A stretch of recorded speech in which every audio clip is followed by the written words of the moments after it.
The name of this series is Three Hells. But are there three hells? No, there is not. There is but one which is threefold in essence. It begins with Gehenna, the valley of Hinnom, a place of idolatry that eventually became a garbage dump. This points to the corruption we reap when we sow to the flesh. When the self is God in this temple, it can only return corruption. It cannot return anything else. Gehenna is linked to Hades, the unseen, representing our inability to see or perceive the things of the kingdom of God. Since the carnal mind or mindset on the flesh is death, then it naturally resists light and life until such time that our Maker gives us eyes to see.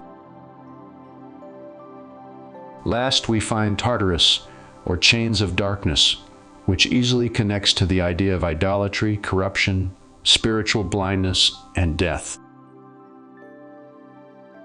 Gehenna, Hades, Tartarus, three different words rendered hell in the King James.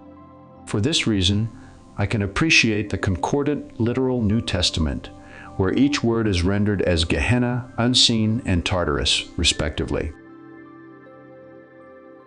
So what about hellfire as it reads in Matthew 5:22, 18:9, and Mark 9:47?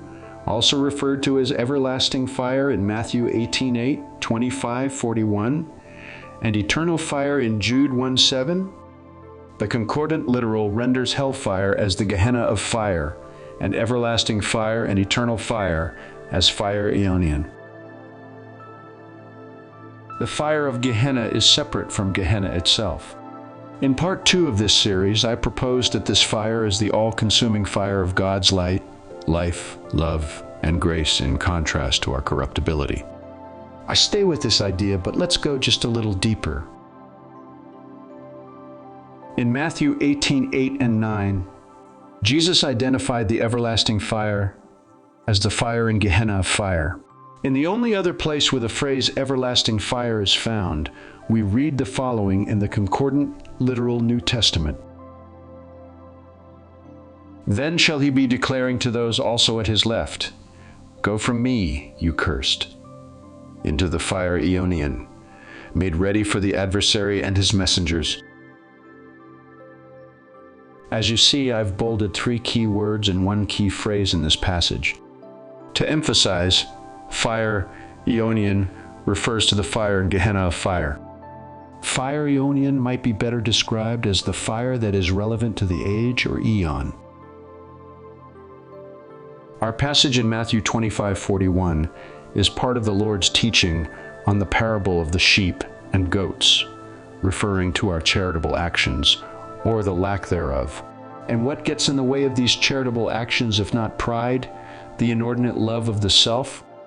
Would this not make pride the adversary and his messengers, those things that come from it, causing discord? That being said, look at the following. You rebuke the proud, the cursed, who stray from your commandments. What did Jesus say to the goats on his left hand? Go from me, you cursed. What did the psalmist say about the proud? They are cursed. What does the Lord do with the proud? He rebukes them. How does he rebuke them? With fire Eonian. Now, let's bring this to the following. Even so, the tongue is a little member and boasts great things. See how great a forest a little fire kindles. And the tongue is a fire, a world of iniquity. The tongue is so set among our members that it defiles the whole body and sets on fire the course of nature, and it is set on fire by hell. Here, James states that the tongue is a little member, yet boasts great things. Boasting is pride, setting the tone for what follows. James goes on, the tongue is a fire, defiling the whole body, setting on fire the course of nature, and is set on fire by Gehenna, our corruptibility. This appears to change the source of the fire from God to man, and in a sense, this is true. However, there are a couple of things to consider. The same law that promotes lawfulness is the same law provoking lawlessness. So the fiery law of God becomes a world of iniquity or lawlessness when we walk in pride and resist its moral essence of love. What happens in our resistance? Our lawlessness becomes our correction due to the unfailing principle of reaping what we sow. Friend, this was the problem of the scribes and Pharisees. As Matthew chapter 23 shows, Jesus acknowledged that the Pharisees sat on Moses' seat, having and teaching the law. So practice and observe whatever they tell you, Jesus said, but not what they do. For they preach, but do not practice. When we continue in Matthew chapter 23, it becomes evident that pride was the component corrupting the law that the Pharisees held to. As a result, Jesus declared 7 woes on them. Since 7 denotes fullness, we find the Lord following these 7 woes with, "Fill up, then, the measure of your father's guilt." Perhaps the most damning aspect of the pride of the Pharisees is found in Matthew 23:15. "Woe to you, scribes and Pharisees, hypocrites, because you travel around on sea and land to make one proselyte. And when he becomes one, you make him twice as much a son of hell as yourselves." Ever wonder why Jesus would say such a thing?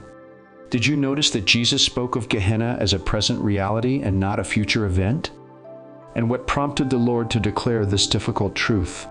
Again, it is the existence of pride, is it not? "Twice as much a son of hell as yourselves," Jesus said. "You Pharisees are proud, very proud, but your converts even more so, having been convinced that pride is acceptable in his kingdom. But it is not. Pride goes before destruction. Pride prevents us from seeking God. Yes, even when we are quite religious. Pride leads to violence. Pride brings shame. By pride comes nothing but strife. It is pride that sustains the erroneous doctrine of eternal torment, for it implies that his people are special and more deserving. But friend, the kingdom of God is not a meritocracy. Jesus did not die for Christians. He died for the world. Therefore, he will succeed in having it. This is why fire Eonian was designed for those who are cursed or proud. The truth is, all of us experience the curse of pride because all of us fall into carnality. But as indicated, the suffering our pride brings into our lives becomes the source of judgment needed to turn us from it. No wonder Jesus taught that everyone who exalts himself will be humbled. Fire Eonian is not a matter of God's anger against us, but of God's love for us.